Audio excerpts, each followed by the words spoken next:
بسم اللہ الرحمن الرحیم نحمدہ ونصلی ونسلم علی رسولہ الکریم اما بعد۔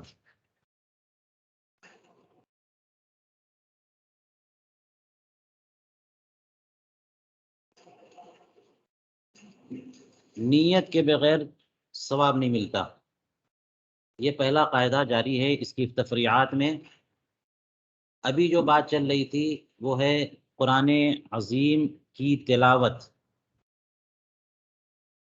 تو اس میں فرماتے ہیں کہ فقہا نے یہ فرمایا کہ قرآن کریم قرآنیت سے خارج ہوتا ہے، یعنی تلاوت قصد اور ارادے کے ذریعے۔ کسی کا ارادہ یہ ہو کہ وہ ذکر کے طور پر کوئی آیت کریمہ پڑھ رہا ہے تو قرآن پڑھنا نہیں قرار پائے گا۔ دعا کے طور پر کوئی آیت کریمہ پڑھ رہا ہے، یہ ارادہ ہے، تو قرآن کی تلاوت کا تحقق نہیں ہوگا۔ یہ جو باتیں فرمائی ہیں اس پر دو اشکال قائم کیا، لیکن اشکل علیہ قولہم،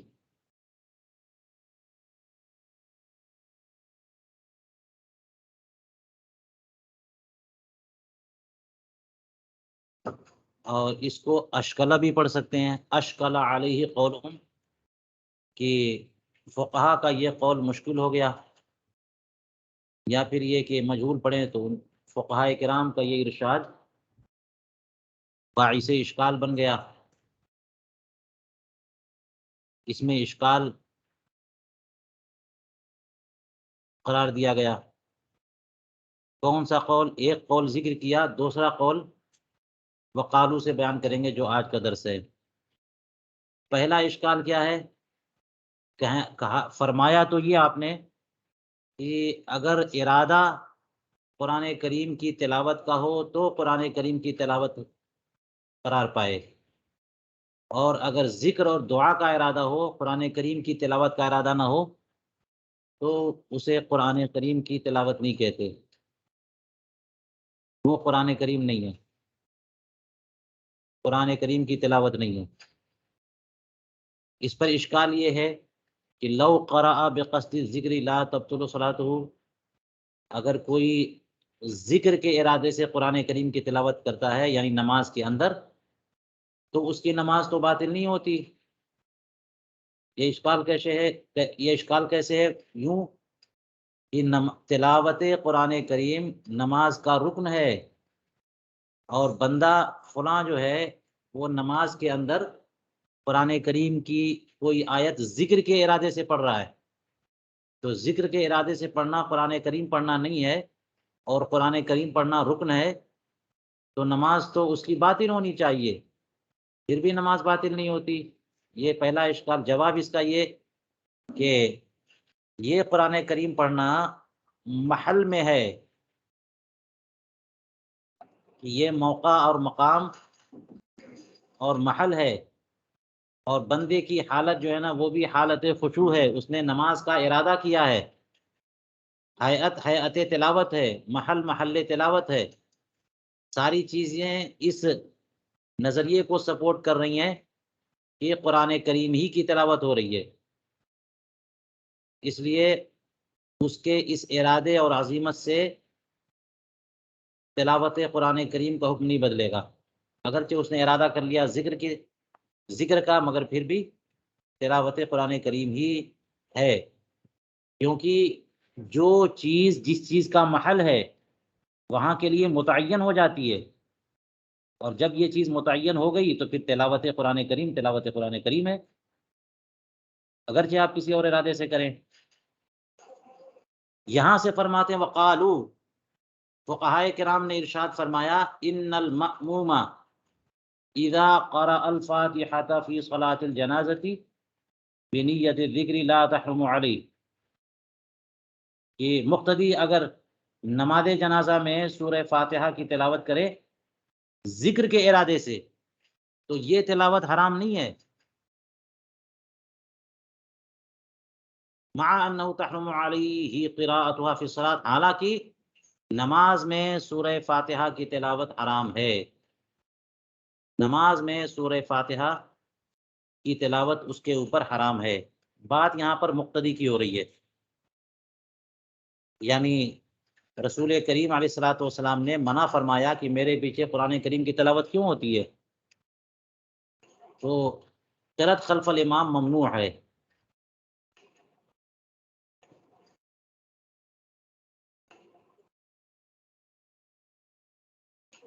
تو یہ اشکال کیسے بنا؟ یوں کہ مطلقاً نماز میں قرآن کریم کی تلاوت منع ہے امام کے پیچھے،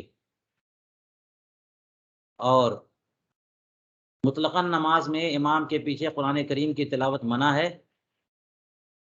اور آپ نے ابھی جواب میں جو یہ بات کہی ہے کہ ذکر کی نیت سے کوئی کرے نماز کے اندر، تو چونکہ نماز محل ہے،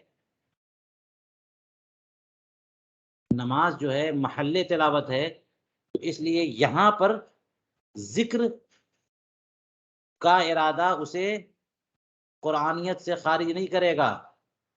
اصل بات یہ تھی کہ قرآنیت سے ذکر اور دعا کا ارادہ خارج کر دے گا، لیکن نماز کے مسئلے میں جو جواب دیا اس پر ایک اور بات آ گئی، وہ یہی کہ ذکر کے ارادے سے نماز جنازہ میں قرآن کریم کی تلاوت یا سورہ فاتحہ کی تلاوت یہ حرام نہیں ہے، تو یہاں کیسے ہو گیا؟ ذکر کے ارادے سے کوئی کرے تو قرآن کریم ہی کی تلاوت قرار دی جانی چاہیے، ذکر کے ارادے سے کرے تو یہ ذکر چونکہ اپنے محل میں ہے، تو اس سے یعنی تلاوت سورہ فاتحہ اپنے محل میں ہے، تو اس سے اس کی قرآنیت ختم نہیں ہونی چاہیے، اور قرآن کریم امام کے پیچھے پڑھنا حرام، تو یہاں بھی سورہ فاتحہ پڑھنا حرام ہونا چاہیے، یہ اشکال ہوا۔ اور اس کا جواب یہ ہوگا کہ جو یہ بات کہی گئی ہے کہ امام کے پیچھے قرآن کریم کی تلاوت مطلقاً نماز میں منع ہے، اس کو علی الاطلاق نہ لیا جائے۔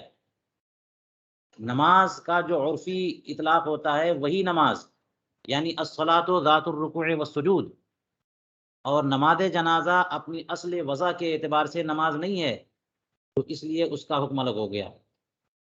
نماز میں امام کے پیچھے قرات کرنا یہ جائز نہیں ہے، نماز جنازہ چونکہ نماز نہیں ہے تو امام کے پیچھے کوئی سورہ فاتحہ کی تلاوت کرتا ہے تو قرآن کریم پڑھنا تو وہاں بھی منع ہے، لیکن ذکر کے ارادے سے پڑھتا ہے تو ذکر کا ارادہ قرآنیت سے خارج نہیں کرے گا، اور قرآن پڑھنا ہی قرار پائے گا۔ یہ جو مسئلہ جواب میں بتایا تھا اس بنیاد پر تو وہاں حرام ہونا چاہیے، مگر حرام نہیں ہے، تو وجہ یہی ہے کہ یہ نماز کا مسئلہ ہے، نماز جنازہ نماز نہیں ہے۔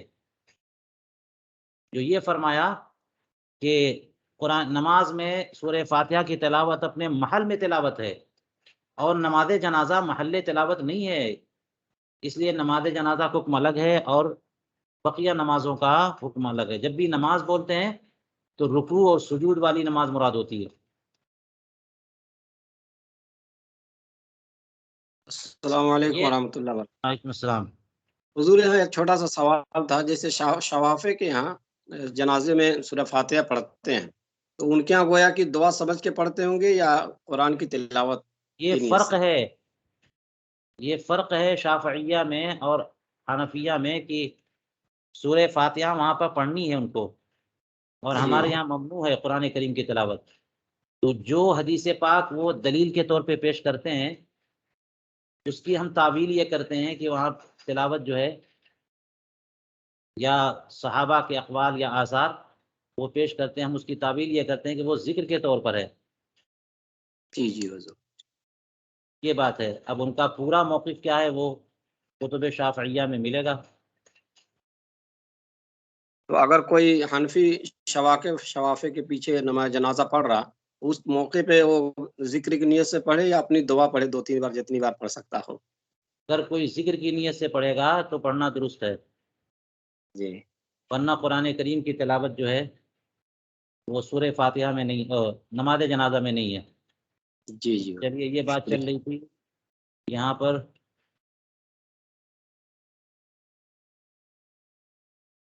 علامہ حموی نے 128 والے حاشیے میں کچھ کہا، اس کو دیکھیے گا۔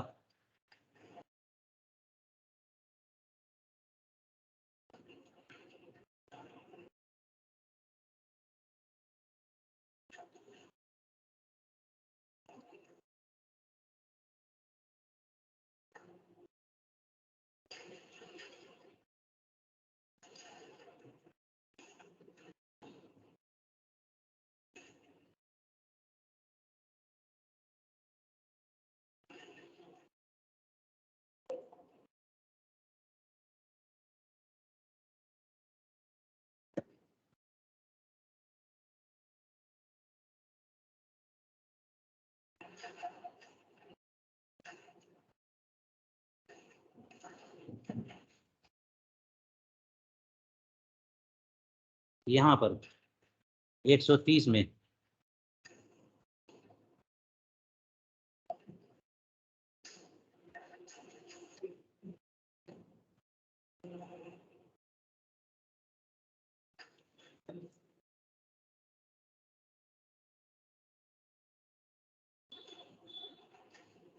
یہاں پہ وہ جواب دیا جس کا میں نے تذکرہ کیا۔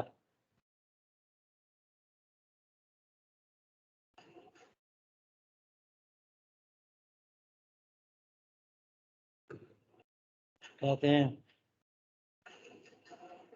وفيه إن أراد بالصلاة مطلق الصلاة شاملة لصلاة الجنازة فمسلم لتصريحهم بل تصريحه بعدم حرمتها في صلاة الجنازة إن قصد بها الذكر، وإن أراد بالصلاة ذات الركوع والسجود وهو ظاهر فمسلم أيضا لظهور الفرق بينهما بأن المقتدي ممنوع عن القراءة في ذات الركوع والسجود خلف الإمام۔ یہ نماز رکوع و سجود والی نماز میں منع ہے، مقتدی کو تلاوت یا پڑھنا اس میں منع ہے۔ عام ازی کی سواء قصد الذکر او قراءت القرآن، اس کی وجہ یہ ہے کہ قرآن کریم نے نماز کی حالت میں خاموش رہنے کا حکم دیا ہے۔ اذا قرئ القرآن فانصتوا اذا قرئ القرآن فاستمعوا الیہ وانصتوا لعلکم ترحمون، برخلاف نماز جنازہ کے۔ یہ جواب ہو گیا۔ چلیے تو دونوں اشکال اور دونوں اشکال کا حل بھی پیش کر دیا۔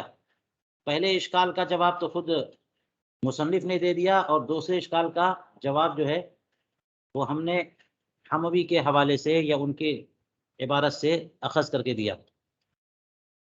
چلیے فرماتے وَأَمَّا الضَّمَانُ فَهَلْ يَتَرَتَّبُ فِي شَيْءٍ بِمُجَرَّدِ النِّيَّةِ مِنْ غَيْرِ فِعْلٍ فقالوا في المحرم إذا لبس ثوبا ثم نزعه ومن قصده أن يعود إليه لا يتعدد الجزاء۔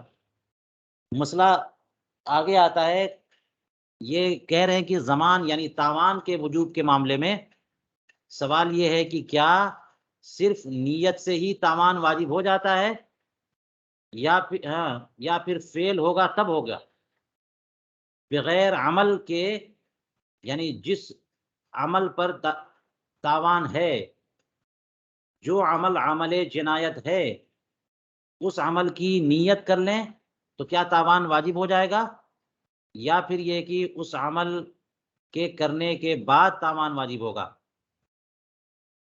یہ بات انہوں نے کہی سوال کے انداز میں، تو اس کا جواب یہی ہے کہ ہاں، اگر وہ جنایت عمل ہے، کسی عمل پر مشتمل ہے، تو بلا شبہ نیت کے ساتھ ساتھ فعل بھی درکار ہوگا، صرف نیت سے نہیں۔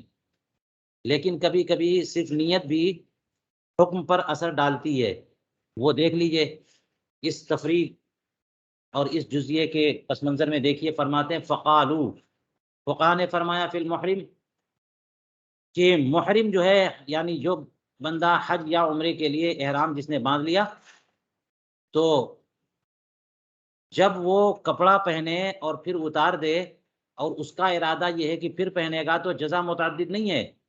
آپ کو احرام کے ممنوعات تو معلوم ہیں، احرام کے ممنوعات تو معلوم ہے کہ سلا ہوا کپڑا پہننا منع ہے، ثوب سے مراد سلا ہوا کپڑا، تو محرم جو ہے سلا ہوا کپڑا نہیں پہن سکتا، اور اگر سلا ہوا کپڑا پہن لیا تو اسے اس کا کفارہ دینا پڑے گا، لیکن اس کی تفصیل ہے کہ ایک بار پہنا تو ایک بار، دو بار پہنا تو دو بار، تین بار پہنا تو تین بار، جتنی بار کپڑا پہنے گا اتار اتار کے اتنی جنایات ہو جائیں گی، اتنی جنایات ہو جائیں گی، اور جس قدر جنایات ہوں اس قدر کفارے۔ اب یہاں پر بات یہ آئی کہ محرم نے احرام کا کپڑا اتار کر کے سلا ہوا کپڑا پہن لیا، اور پھر اسے نہانے یا سونے کا ارادہ تھا، وہ سلا ہوا کپڑا اتارا، اور ارادہ ہے کہ پھر وہ نہا کر کے فارغ ہوگا تو پھر پہن لے گا، پہلے ہی سے ارادہ ہے، تو اس نیت کی وجہ سے اب اگر فارغ ہو کے دوبارہ پہنتا ہے تو یہ دو بار پہننا نہیں ہوا،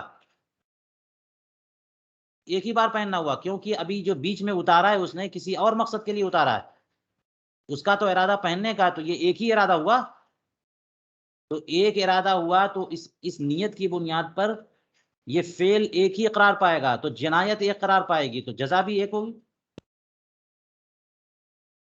لیکن اگر اس بندے نے کپڑا سلاوا پہنا اور پھر اتار دیا، اور ارادہ نہیں ہے کہ اب پہنے گا، اور پھر یہ کہ بعد میں اس کا موڈ بن گیا کہ چلو پھر پہن لیتے، پہن لیا، تو ارادہ نہ ہونے کی بنیاد پر دوبارہ جب پہنے گا تو یہ دو عمل ہو گئے،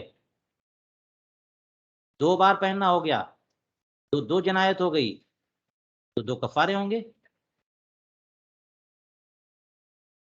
دیکھ لیجئے، فرماتے فقالوا فی المحرم،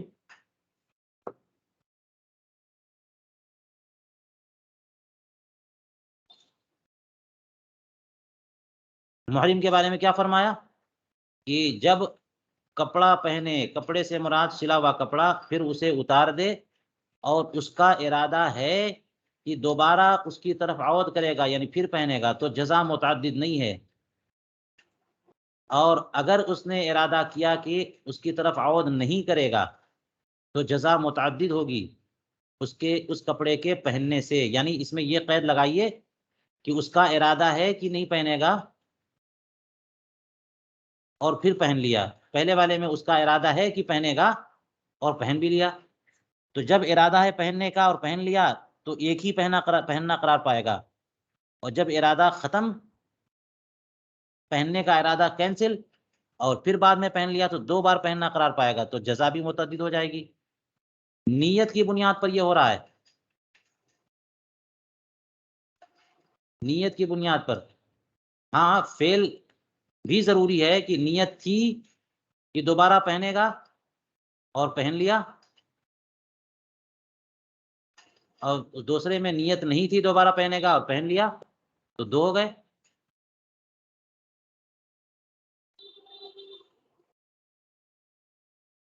تو یہاں سے صرف نیت سے کوئی ضمان یا تاوان لازم نہیں آتا جب تک کہ فعل نہ ہو، جی، اور ساتھ ساتھ میں یہ بھی کہ ایک صورت میں یہ کہ فعل بھی ہو اور نیت بھی ہو، جی، تو تاوان تو لازم آ گیا، لیکن نیا تاوان لازم نہیں آئے گا، اگر نیت پہننے کی ہے اور پہن بھی لیا تو نیا تاوان نہیں، وہی سابق تاوان، وجہ وہی کہ یہ ایک جنایت ہے، دو جنایت نہیں ہے۔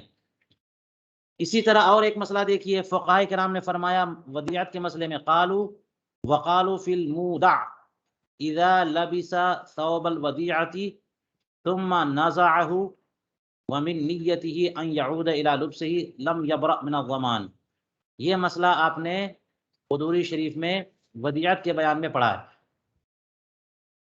کہ فقہاء نے مودع کے بارے میں، یعنی جس کے پاس کوئی سامان، کوئی مال، یعنی کوئی کپڑا سمجھ لیں ودیعت کے طور پہ رکھا گیا،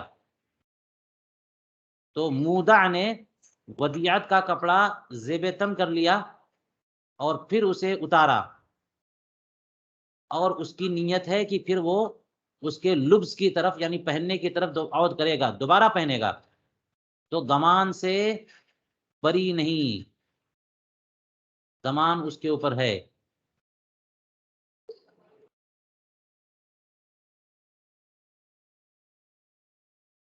یہاں پہ اس کی قید معتبر ہے کہ نہیں ہے کہ پھر پہن لیا؟ اس سے اوپر والی بات جو ہے یہ سامنے آتی ہے کہ صرف نیت ہی کی بنیاد پر تاوان ہے، پہنے یا نہ پہنے، صرف نیت کی بنیاد پر تاوان ہے۔ وہ یوں کہ جب اس کے پاس کپڑا ودیعت کے طور پہ رکھا گیا تو اس کی ذمہ داری تھی کہ اس کی حفاظت کرتا، اس کو استعمال نہ کرتا، کیونکہ مال ودیعت میں تصرف جائز نہیں ہے، اور اگر تصرف کر لیا تو یہ جو ہے غیر شرعی کام ہوا، اور اس کی وجہ سے کپڑا گم ہو جائے تو اس کے اوپر تاوان لازم آئے گا، اور اگر اس تصرف نہ کرتا اور حفاظت میں رکھتا اور وہ مال کپڑا گم ہو جاتا تو اس کے اوپر کوئی تاوان نہیں تھا، کپڑا وہیں رکھا ہوا ہے۔ لیکن اگر نہ پہنا ہوتا اور پہننے کا ارادہ بھی نہ ہوتا اور کپڑا گم ہو جاتا تو اس کا کوئی تاوان نہیں ہے، لیکن وہی کپڑا اس نے پہن لیا اور اب اتار کے اسی جگہ رکھ بھی دیا، لیکن ارادہ ہے کہ پھر پہنے گا، اتارا ہے بس کسی کام سے، ارادہ ہے کہ پھر پہنے گا، اور وہی کپڑا رکھا رکھا چوری چلا گیا، تو چونکہ اس کی نیت نے اس کپڑے کو اس کے تصرف میں برقرار رکھا، اس لیے اب اسی حالت میں وہ کپڑا چوری ہو گیا تو اس کے اوپر تاوان ہوگا، کیونکہ فرماتے ہیں لم یبرأ من الضمان، تاوان سے بری نہیں ہو گئی نا بات کی، نیت یہاں پر کام کر جائے گی بغیر فعل کے۔ اس لیے اس عبارت میں مشکل بات ہے کہ سوالیہ انداز میں انہوں نے پیش کیا اور دو جزئیے ذکر کر دیے، تو کیا کوئی ایک متعین بات وہ ثابت کرنا چاہ رہے ہیں یا دونوں کی مثالیں دے رہے ہیں؟ یعنی یہ کہنا چاہ رہے ہیں کہ مجرد نیت سے بغیر فعل کیے ہوئے ضمان واجب نہیں ہوتا، یا پھر یہ کہ بغیر فعل کے صرف نیت سے بھی کبھی کبھی تاوان آتا ہے؟ دونوں جزیات سے دونوں باتیں سامنے آتی ہیں، اس لیے اس میں غور کی ضرورت ہے۔ چلیے آگے۔ بہرحال فرماتے ہیں وَأَمَّا الطُّرُوقُ كَتَرْكِ الْمَنْهِي عَنْهُ فَذَكَرُوهُ فِي الْأُصُولِ فِي بَحْثِ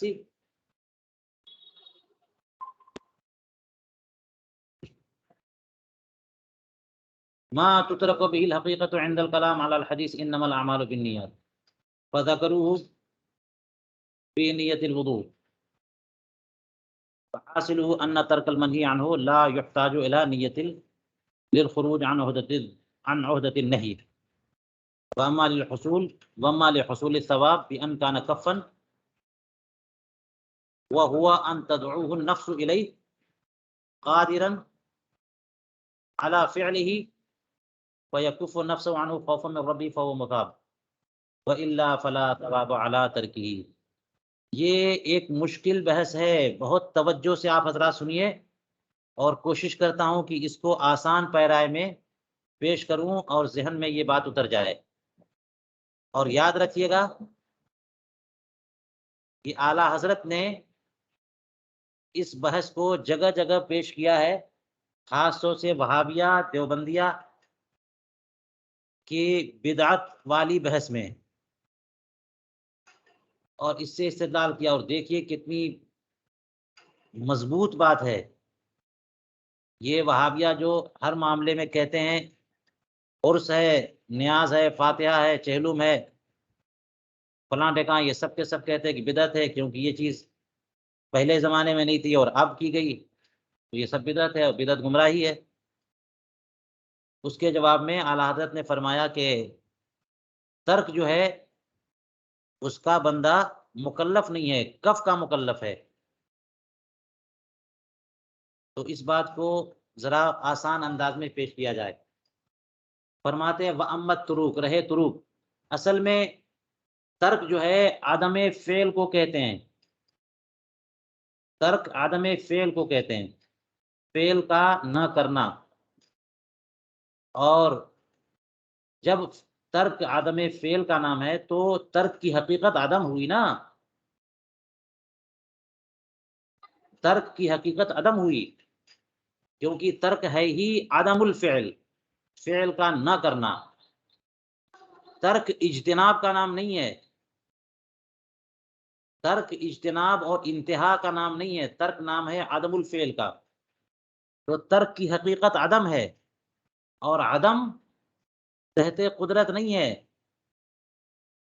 عدم آپ کی قدرت کے تحت نہیں ہے. جب آپ کی قدرت کے تحت نہیں ہے تو آپ عدم فعل کے مکلف نہیں ہو سکتے، لہذا تروک کے آپ مکلف نہیں ہیں. اگر تروک بدعت ہو جایا کرے تو اس کا مطلب یہ ہوا کہ ایسی چیز غلط ہو گئی آپ سے جس کے آپ مکلف ہی نہیں ہیں. تو پھر اللہ تبارک و تعالیٰ نے جو فرمایا کہ لا یکلف اللہ الا نفسہا، تو اس کا کیا مطلب ہوا؟ منہی عنہ ہو تو وہی چیزیں ہوتی ہیں جو بندہ کر سکے.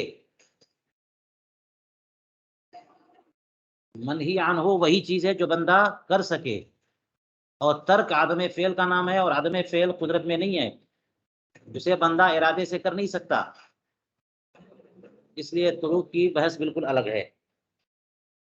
ہاں، جو چیز ارادے سے کی جائے، یعنی کسی عمل سے، کسی فعل سے اجتناب، اور اس کا مطلب یہ ہوتا ہے کہ اس کے دواعی پائے جائیں، کسی عمل کے دواعی پائے جائیں، حالات جو ہیں اس کا تقاضا کر رہے ہیں.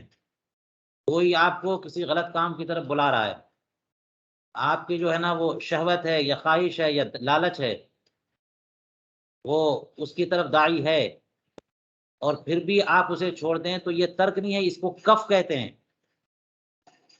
یہ کف ہے، اور کف کا بندہ مکلف ہوتا ہے، ترک کا مکلف نہیں ہوتا.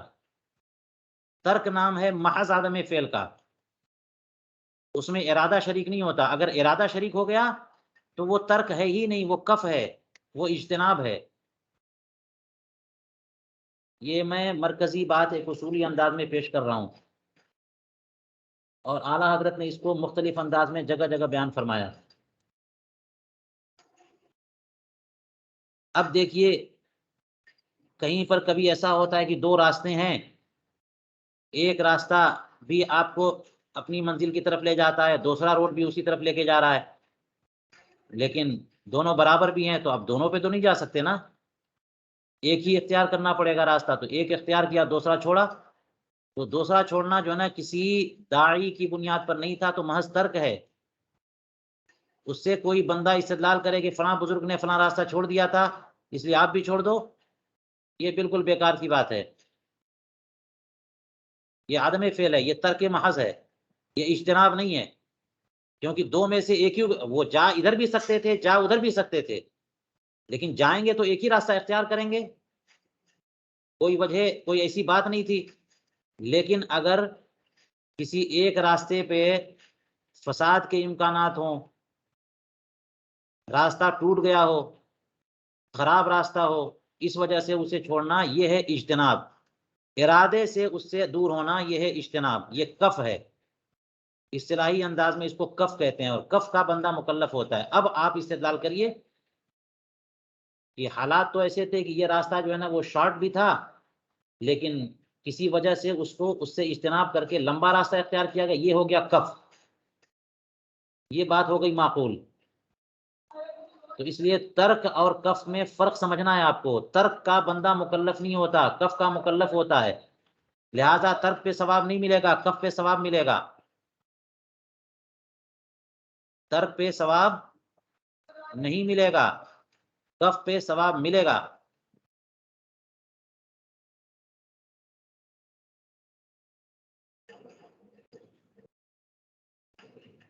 اور دونوں میں فرق کیا قرار دیا کہ اگر دواعی موجود ہیں، بندے کو قدرت ہے اس کے عمل پر، اور پھر بھی بندہ جو ہے اس سے انجام نہیں دے رہا ہے اسے، تو یہ ہو گیا کف. یہ ارادتاً بندہ اس سے بچ رہا ہے، یہ ہے کف. بندہ اس کا مکلف ہے اور اس پر اسے ثواب ملے گا.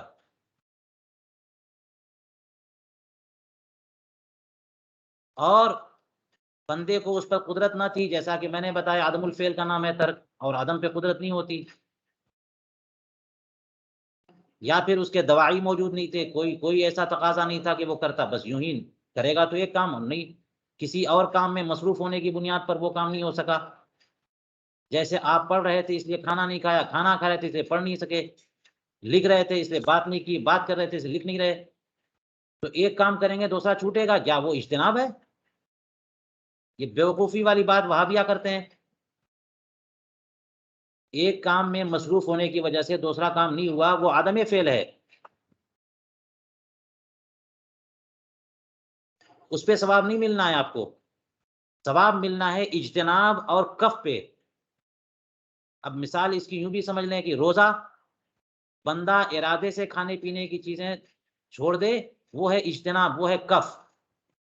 بھوک تو لگ رہی ہے، طریقہ ہے کہ روزانہ آپ کھاتے ہیں، کھانے پہ قدرت ہے، لیکن آپ صبح سے کھا نہیں رہے ہیں، یہ ثواب کا کام ہو گیا، یہ ہے کف، یہ ہے اجتناب.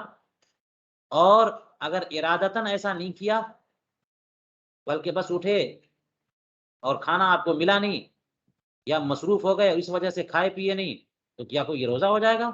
کیا آپ ثواب ملے گا اس پہ؟ کچھ نہیں. چلیے میں نے اس کو اچھے انداز میں واضح کر دیا ہے. اب دیکھیے آگے فرماتے وَأَمَّا التُّرُوبُ كَتَرْكِ الْمَنْهِي عَنْهُ، جیسے منہی عنہ کو ترک کر دینا. اور منہی عنہ کو جیسے زنا ہے، چوری ہے، یہ سب منہیات میں سے نا. تو منہیات کو ترک کر دینا، اس کے بارے میں کیا بات ہے؟ کہتے ہیں کہ فقہا نے اس کو اصول میں ذکر کیا ہے. جب فقہائے کرام حقیقت یعنی حقیقی معنی کو کن کن اسباب سے ترک کیا جاتا ہے، جب یہ بات کر رہے تھے حدیث پاک انما الاعمال بالنیات کی تفصیل میں، جب انما الاعمال بالنیات پر گفتگو فرماتے ہوئے کن کن وجہوں سے حقیقی معنی متروک ہوگا یہ گفتگو فرما رہے تھے، تو ترک کے بارے میں فقہائے کرام نے یہ بات پیش کی ہے. اور کیا پیش کی ہے؟ فذکروا فی نیت الوضوء، وضو کی نیت میں اس کا ذکر فرمایا اور کہا، جس کا خلاصہ یہ ہے کہ ان ترک المنہی عنہ لا یحتاج الی نیت للخروج عن عہدۃ النہی، یہ منہی عنہ کا ترک نیت کا محتاج نہیں ہے، نہیں کی ذمہ داری سے عہدہ برآ ہونے کے لیے. منہی عنہ کا ترک جو ہے نیت کا محتاج نہیں ہے، محض ذمہ داری کی ادائیگی میں. وَأَمَّا لِحُصُولِ الثَّوَابِ، اور ثواب کا حصول تو یہ تو بات ہے، نیت کی ضرورت ہے، لیکن ترک منہی عنہ میں نیت کی ضرورت نہیں ہے. ترک منہی عنہ میں اپنی ذمہ داری سے عہدہ برآ ہونے کے لیے للخروج عن عہدۃ النہی، شریعت نے جب آپ کو منع کر دیا ہے تو ذمہ داری ہو گئی کہ آپ اس سے باز آئیے. تو اس نہیں سے جو ذمہ داری آئی اس سے عہدہ برآ ہونے کے لیے کسی نیت کی ضرورت نہیں ہے.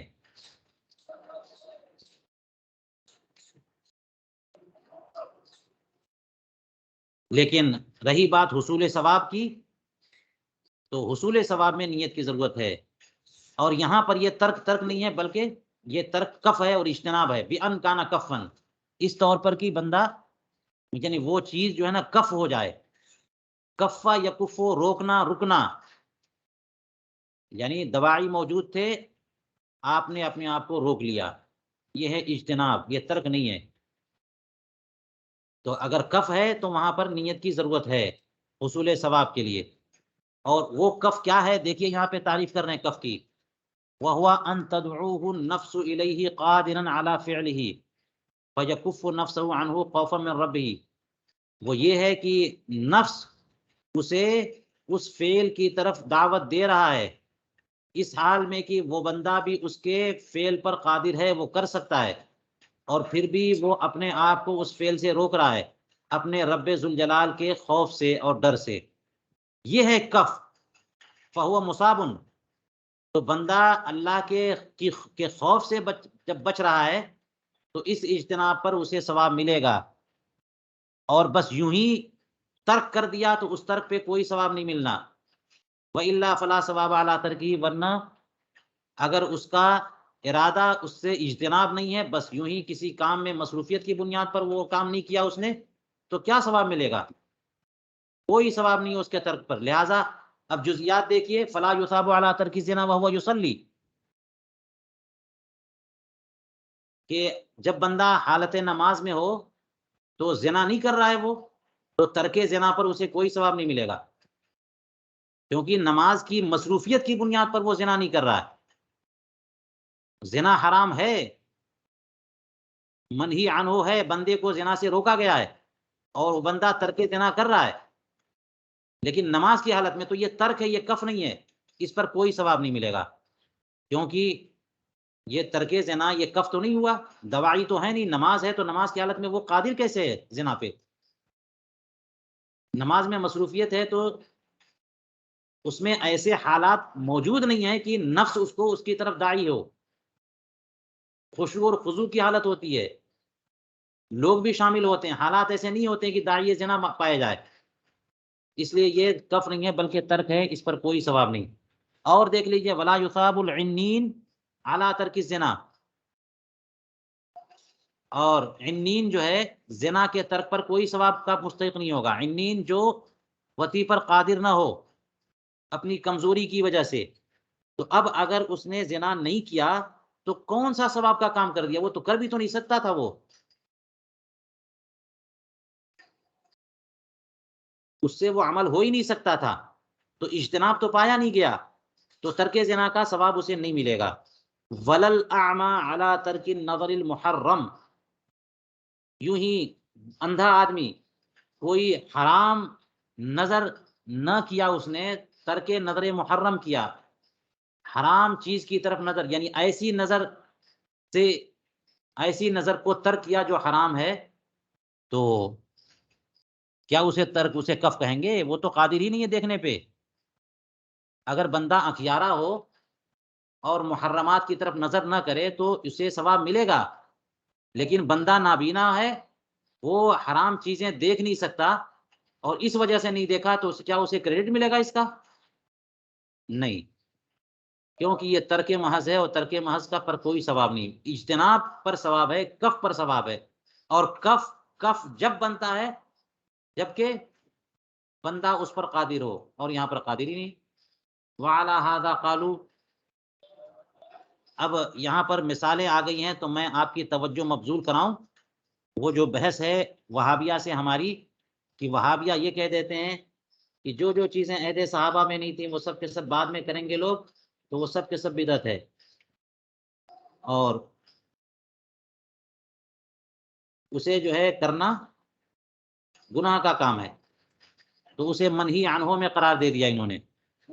اور ہم نے کہا کہ بدعت کی وہ تعریف ہے ہی نہیں کہ جو عہد صحابہ میں نہ ہو، بدعت کہتے ہی ہیں اس کو جو سنت کی مزاحمت کرے، خلاف سنت، جو عہد صحابہ میں ہو لغتاً بدعت آپ کہہ سکتے ہیں، بدعت منہی عنہا نہیں ہے وہ۔ وجہ وہی ہے کہ وہ ترک ہے، صحابہ کرام نے، رسول کریم علیہ السلام نے کچھ کچھ امور کو ترک کیا اور کچھ امور سے اجتناب کیا، تو ترک جو ہے وہ دلیل شرعی نہیں ہے، ترک حجت نہیں ہے، کف اور اجتناب حجت ہے۔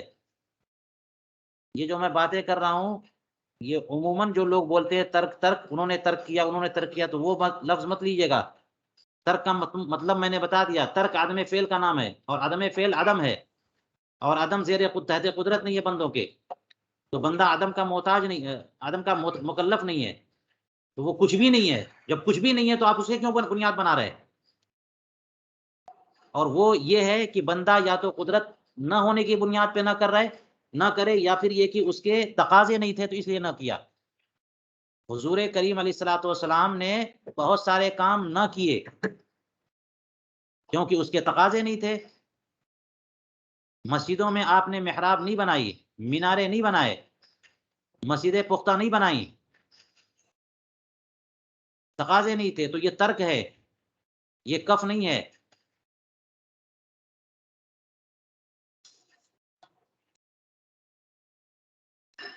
جی،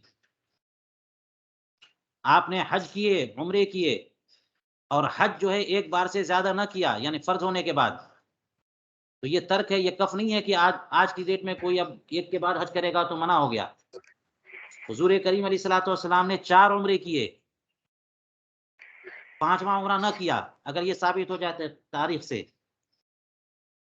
تو یہ ترک محض ہے، یہ کف نہیں ہے کہ 5واں عمرہ کرنا یا 10واں عمرہ کرنا منع ہو جائے۔ صحابہ کرام نے عرس نہ کیا، صحابہ کرام نے عرس نہ کیا، اس انداز میں نیاز فاتحہ نہ کیا، چہلم نہ کیا۔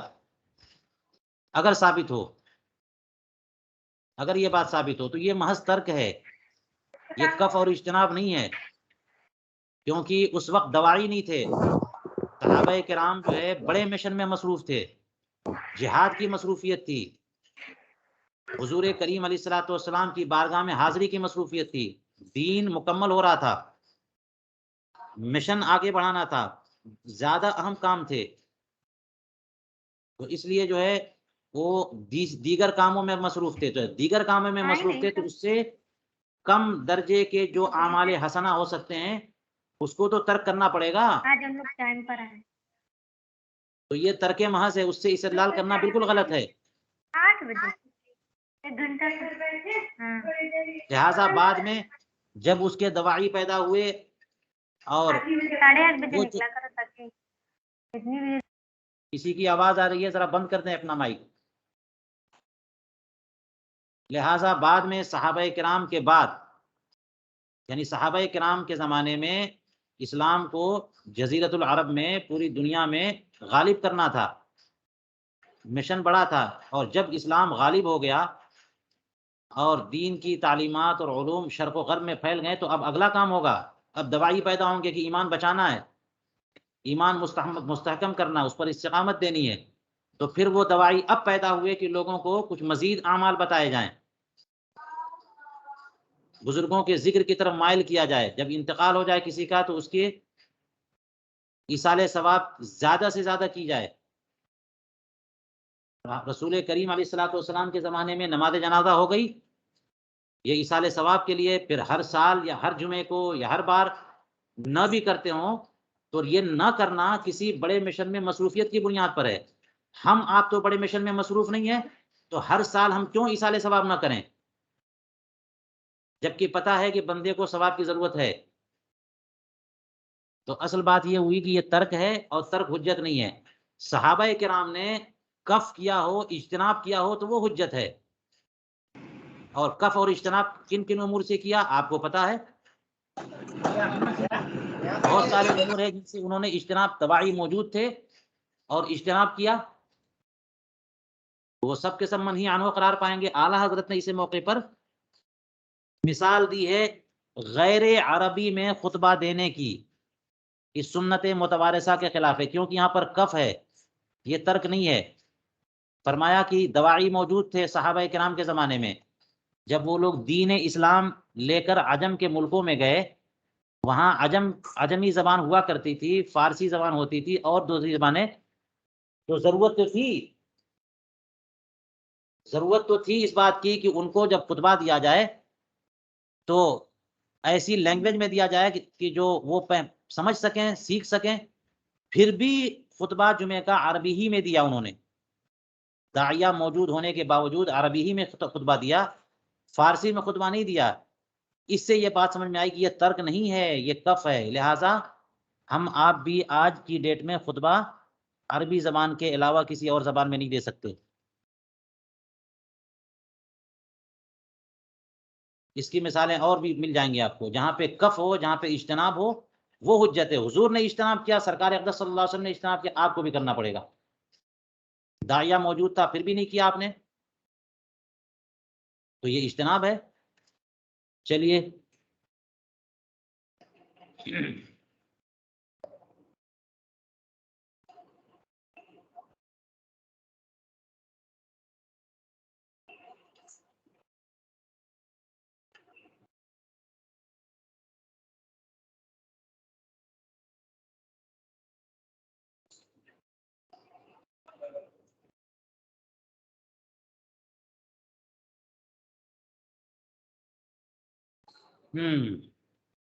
چلیے یہ بات اچھی طرح واضح ہو گئی، اور ابھی بھی کسی کے ذہن میں کوئی سوال ہو یا کوئی جہت ایسی ہو جو واضح نہ ہو سکی ہو تو پوچھ لیجئے، لیکن ہم پہلے درس مکمل کرتے ہیں۔ فرمایا وَهُوَ فرماتے ہیں وعلی ھذا، اسی بنیاد پر فقہائے کرام نے زکوٰۃ کے بارے میں یہ ارشاد فرمایا کہ لو نوا ما للتجارت ان یکون للخدمت کان للخدمت وان لم یعمل، بخلاف عکسہ، کہ اگر کوئی ایسی چیز، کوئی ایسا مال جو تجارت کے لیے ہو، اس کے تعلق سے نیت یہ کر لے کہ وہ خدمت کے لیے ہو تو وہ خدمت کے لیے ہو جائے گا، اگرچہ وہ عمل نہ کرے، محض نیت سے خدمت کے لیے ہو جائے گا، برخلاف اس کے عکس اور اپوزٹ کے کہ کوئی چیز اگر خدمت کے لیے ہے اور اس میں تجارت کی نیت کرے تو صرف نیت سے وہ مال تجارت نہیں بن جائے گا، بلکہ تجارت کا عمل کرنا پڑے گا۔ اس کو سمجھنے کے لیے پہلے ایک بات سمجھیے کہ تجارت جو ہے وہ عمل ہے اور خدمت جو ہے وہ عمل نہیں ہے۔ خدمت کے لیے آپ غلام کو، آپ نے غلام خریدا، غلام رکھتے ہیں کس لیے؟ بیچنا ہے تو بیچنا عمل ہے۔ خدمت کے لیے تو کیا 24 گھنٹہ بندہ خدمت لیتا ہے؟ جب ضرورت پڑے گی کام لیں گے، بس رکھا ہوا ہے۔ تو خدمت جو ہے وہ اپنی اصل کے اعتبار سے اس کا ہونا بھی تو خدمت ہے۔ غلام کا حاضر باش ہونا یہ خود خدمت ہے کہ جب ضرورت پڑے گی بندہ، وہ مولا جو ہے نا غلام سے اپنے کام لے سکتا ہے، لیکن ہے وہ موجود وہاں پہ۔ تو خدمت اپنی اصل وضع کے اعتبار سے عمل نہیں ہے اور تجارت عمل ہے، یا پھر کہہ لیجئے کہ خدمت جو ہے وہ ترک تجارت کا نام ہے۔ غلام کوئی خریدتا ہے تجارت کے لیے یا تجارت کے لیے نہیں؟ اگر تجارت کے لیے تو وہ عمل ہے اور خدمت کے لیے تو ترک تجارت ہے۔ غلام خریدا بس میرے پاس رہے، مجھے نہیں بیچ رہا، مجھے رکھنا ہے، تو خدمت نام ہے ترک تجارت کا۔ تو یہ جو دونوں باتیں میں نے پیش کی ہیں، اس میں خدمت جو ہے عمل نہیں ہے اور تجارت کیا ہے؟ عمل ہے۔ اب آپ کو پتا ہے کہ مال تجارت میں زکوٰۃ ہے اور مال خدمت میں زکوٰۃ نہیں ہے۔ جیسے آپ سامان، اچھا ایک توجہ یہ بھی ہو سکتی ہے کہ مال تجارت میں زکوٰۃ ہے اور خدمت کی پراپرٹی جو ہوتی ہے اس میں زکوٰۃ نہیں ہے۔ جیسے گھر کے ایسیٹس رکھے ہوئے ہیں، صوفے ہیں، فرنیچر ہے، گاڑی استعمال کی، خدمت کی ہے، تو اس پہ زکوٰۃ نہیں ہے، وہ حاجت کی مانی جاتی ہے۔ تو اب فرماتے ہیں کہ اگر بندے نے جو چیز تجارت کے لیے ہو اس میں نیت یہ کر لی کہ خدمت کے لیے ہو، تو صرف نیت سے ہی وہ چیز خدمت کی ہو جائے گی، کیونکہ یہاں تجارت سے خدمت کی طرف لے جانا ہے نا، اور خدمت ترک کا نام ہے، عمل سے ترک عمل کی طرف۔ تو ترک عمل کے لیے کوئی عمل ضروری نہیں ہے، صرف نیت کافی ہے۔ تو تجارت کے لیے غلام تھا، نیت کر لی کہ تجارت نہیں کرنی، اس کو رکھنا ہے اپنے پاس خدمت کے لیے، محض اسی قدر سے وہ غلام خدمت کا ہو جائے گا اور اس پر زکوٰۃ نہیں دینی ہوگی۔ وَإِن لَّمْ يَعْمَلْ، اگرچہ وہ غلام اس کی خدمت نہ کرے۔ برخلاف اس کے عکس کے کہ اگر کوئی بندہ غلام رکھے ہوئے ہے اپنے پاس خدمت کے لیے، اور اب اس نے نیت کر لی کہ میں غلام کو بیچ رہا ہوں، تجارت کے لیے رکھتا ہوں، تو محض نیت سے وہ غلام تجارت نہیں ہو جائے گا، زکوٰۃ واجب نہیں ہوگی جب تک کہ عمل تجارت اس میں شروع نہ کر دے۔ اور وہ عکس کیا ہے؟ فرمایا وَهُوَ مَا إِذَا نَوَى فِيمَا كَانَ لِلْخِدْمَةِ أَن يَكُونَ لِلتِّجَارَةِ لَا يَكُونُ لِلتِّجَارَةِ حَتَّى يَعْمَلَ لِلتِّجَارَةِ لِأَنَّ التِّجَارَةَ عَمَل۔ اور وہ یہ ہے کہ جب نیت کی ایسی چیز میں جو کہ استعمال کے لیے ہے، جو کہ فائدہ اٹھانے کے لیے ہے، جو خدمت کے لیے ہے، ایسی چیز کے بارے میں نیت کی کہ وہ تجارت کے لیے ہو جائے، غلام ہو، صوفہ سیٹ ہو، فرنیچر ہو، کوئی بھی چیز ہو، وہ تجارت کے لیے ہو جائے، تو محض نیت سے وہ مال تجارت نہیں بن جائے گا۔ لا یکن للتجارت، جب تک کہ تجارت کا عمل نہ شروع کر دے۔ کیوں؟ اس لیے کہ تجارت عمل ہے، فلا یتم بمجرد نیت، تو محض عمل، نیت سے عمل جو ہے، نیت کر دینے سے عمل کا وجود نہیں ہو جاتا، عمل تام نہیں ہوتا۔ والخدمت ترک للتجارت، اور خدمت یہ ترک تجارت کا نام ہے، فتتم بہا، تو نیت سے ترک جو ہے وہ مکمل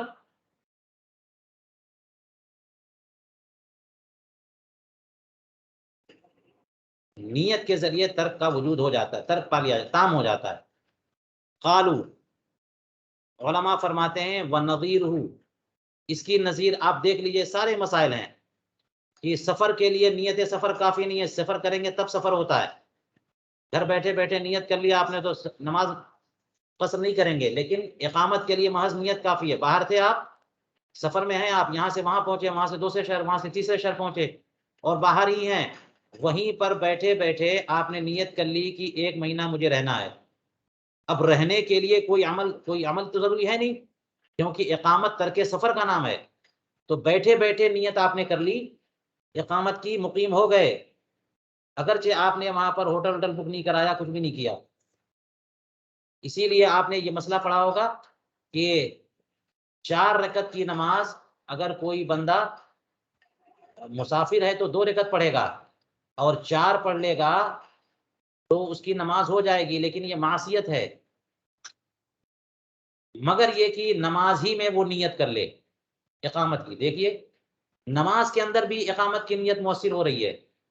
تیسری رکعت میں، چوتھی رکعت میں اگر اس نے نیت کر لی کہ مجھے 1 مہینہ یا 2 ہفتے ٹھہرنے ہیں یہاں پہ، 15 دن، تو وہ مقیم ہو گیا، اس کی فرض اسی حالت میں اس کا فرض جو ہے وہ 2 سے 4 ہو گیا۔ تو اس کا مطلب یہ ہوا کہ جو امور ترک ہیں وہاں محض نیت کافی ہے، جو امور محض ترک نہیں ہے بلکہ عمل ہے، وہاں محض نیت کافی نہیں ہے، بلکہ نیت کے بعد آپ کو عمل بھی کرنا ہوگا، تب جا کے وہ عمل پایا جائے گا۔ اس دیکھ لیے نظیر دیکھیے، فرماتے ہیں اس کی نظیر مقیم، صائم، کافر، معلوفہ، صائمہ۔ یہ معلوفہ ہے یا علوفہ ہے؟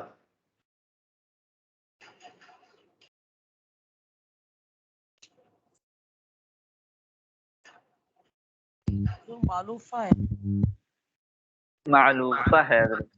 معلوفہ، یہ نسخہ دیکھیے علوفہ ہے یہاں پہ علامہ شامی کے نسخے میں۔ علوفہ مانے جانور، چارہ کھانے والے جانور، صائمہ کا اپوزٹ ہے علوفہ۔ تو اس کی نظر مقیم، صائم، کافر، علوفہ اور صائمہ۔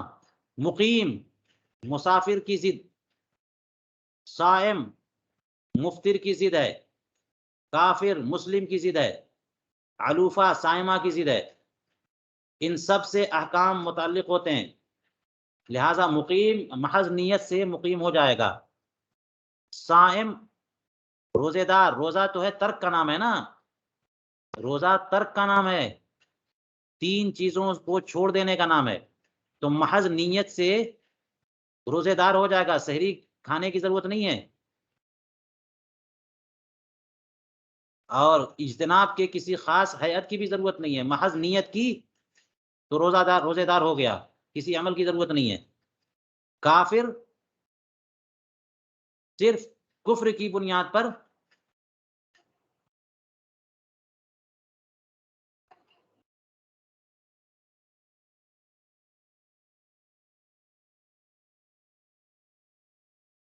صرف نیت کی بنیاد پر کافر ہو جائے گا، کہ ترک اسلام کا نام ہے، کفر کرنے کی ضرورت نہیں ہے، کافر ہونے کا ارادہ کیا اس نے، کافر ہو گیا، ترک اسلام کا نام ہے۔ علوفہ صائمہ، علوفہ جو ہے یہ ایک فعل ہے، اور صائمہ ترک علف کا نام ہے، یعنی علوفہ کا مطلب ہوا وہ جانور جس کو مالک چارہ ڈالتا ہے، اس کے کھانے پینے کا انتظام مالک کرتا ہے، خرید کر کے لا کے دیتا ہے۔ اور صائمہ جس کے ساتھ یہ صورتحال نہ ہو، جس کے ساتھ ایسا انتظام نہ کیا جاتا ہو، تو صائمہ تو ترک علف کا نام ہے۔ جو جانور باہر چریں، سال کے اکثر حصے میں باہر چر کر کے اپنی غذا حاصل کریں، وہ صائمہ ہے، صائمہ پر زکوٰۃ ہے، علوفہ پر زکوٰۃ نہیں ہے۔ تو صرف صائمہ کر لینے کی نیت ہی کافی ہے، لہذا مقیم، صائم، کافر، علوفہ اور صائمہ۔ حیث لا یکون مسافرا ولا مسترا، مستر نہیں ہونا ہے، مفطر، یہ مستر غلط ہے، مفطر یہ صائم کی ضد ہے، یہ دیکھیے ولا مفطرا۔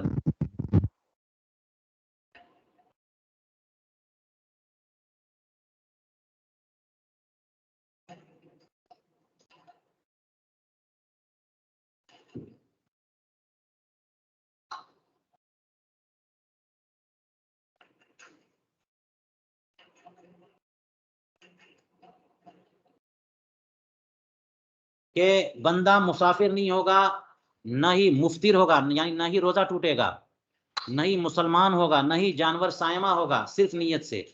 آپ نے نیت کر لی کہ میں سفر کرنا چاہتا ہوں، تو آپ مسافر نہیں ہو جائیں گے جب تک کہ آپ سفر شروع نہ کر دیں۔ نیت کر لی کہ میں نے روزہ کھول لیا یا میں روزہ توڑتا ہوں، اس سے روزہ نہیں ٹوٹے گا جب تک کہ آپ کچھ کھائیں گے نہیں، کیونکہ مفطر ہونا عمل ہے، صائم ہونا ترک عمل ہے۔ تو بندہ صرف نیت کی بنیاد پر مفطر نہیں ہو سکتا۔ ولا مسلمن، بندہ صرف نیت سے مسلمان نہیں ہو سکتا، کیونکہ اسلام جو ہے تصدیق بالقلب کا اور اقرار باللسان کا نام ہے، عمل ہے، تو صرف نیت سے عمل کیسے ہو سکتا ہے؟ ولا صائمہ، جانور جو ہے وہ چرنے والا صرف نیت سے نہیں ہو سکتا۔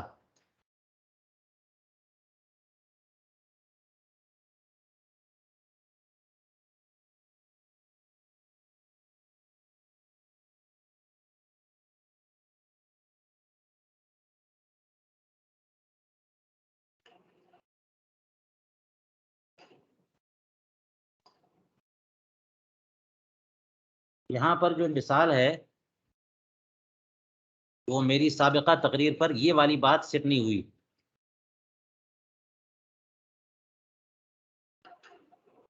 علوفہ اور صائمہ، یہاں پر یہ کہا کہ محض نیت سے کوئی صائمہ نہیں ہو سکتا، اس کا مطلب یہ ہوا کہ صائمہ اپنی حقیقت کے اعتبار سے جانور کو باہر چرانے کا نام ہے، تو یہ عمل ہوا۔ اور علوفہ یہ ہے کہ فری میں اسے غذا نہ دی جائے بلکہ خرید کر کے یا اپنی محنت سے اسے غذا دی جائے، تو یہ علوفہ، اس پہ زکوٰۃ نہیں ہے۔ صائمہ یہ ایک عمل کا نام ہے کہ جانور جو ہے وہ باہر چرے، باہر سے اپنی غذا حاصل کرے، مفت کی غذا حاصل کرے، وہ ہے صائمہ، اس پہ زکوٰۃ ہے۔ تو چونکہ صائمہ ہونا یہ ایک عمل ہے، محض نیت سے کوئی جانور صائمہ نہیں ہو جائے گا جب تک کہ فری کی غذا حاصل نہ کرے، باہر نہ چرے۔ چلیے یوں جو ہے اس توضیح سے یہ مثال بن گئی۔ فرماتے ہیں وَيَكُونُ مُقِيمًا وَصَائِمًا وَكَافِرًا بِمُجَرَّدِ النِّيَّةِ، اور وہ جو ہے مسافر اور مفطر اور مسلم تو نہیں بنے گا صرف نیت سے، لیکن مقیم ہو جائے گا محض نیت سے، صائم روزے دار ہو جائے گا محض نیت سے، اور کافر ہو جائے گا محض کفر کی نیت سے۔ مسلمان کافر ہونے کا ارادہ رکھتا ہے، اسی قدر کافی ہے کہ وہ کافر ہو گیا محض نیت سے، لِأَنَّهُ ترک العمل، کیونکہ اقامت، صوم، کفر یہ ترک عمل کا نام ہے۔ اقامت ترک سفر کا نام ہے، صوم ترک عقل کا نام ہے، کفر ترک اسلام کا نام ہے، تو یہ ترک ہے، اور ترک کے لیے عمل کی ضرورت نہیں ہے، محض نیت سے یہ عمل ہو جاتا ہے، جیسا کہ امام فخر الدین ضیلعی نے اپنی کتاب تبیین الحقائق میں ذکر کیا۔ چلیے آج کے درس پہ پہلا قاعدہ اپنی تمام تفصیلات کے ساتھ مکمل ہو گیا، اور یہاں پہ کہہ رہے ہیں کہ اتنی بحثوں سے دوسرے قاعدے کی بھی بنیاد پڑ گئی، لہذا دوسرا قاعدہ بھی یہاں سے شروع ہوتا ہے۔ فرماتے ومن ہونا ومما قدمناہ فی المباحات ومما سنذکر عن المشائخ، ان ساری تفصیلات سے، مباحات کے تعلق سے جو ہم نے بات کی پہلے، اور مشائخ کے حوالے سے جو باتیں ہم نے ذکر کی، ہمیں اب ہمارے لیے درست ہو گیا کہ ہم فقہ کا ایک دوسرا قاعدہ یہاں پر وضع کریں، اور وہ قاعدہ کیا ہے آگے اس کی تفصیل آ رہی ہے، اور آپ نے اسے پڑھ بھی لیا۔ چلیے آج کا درس مکمل ہوا۔ اب فرمائیے کسی کا کوئی سوال، ذرا میں ریکارڈنگ بند کر لوں۔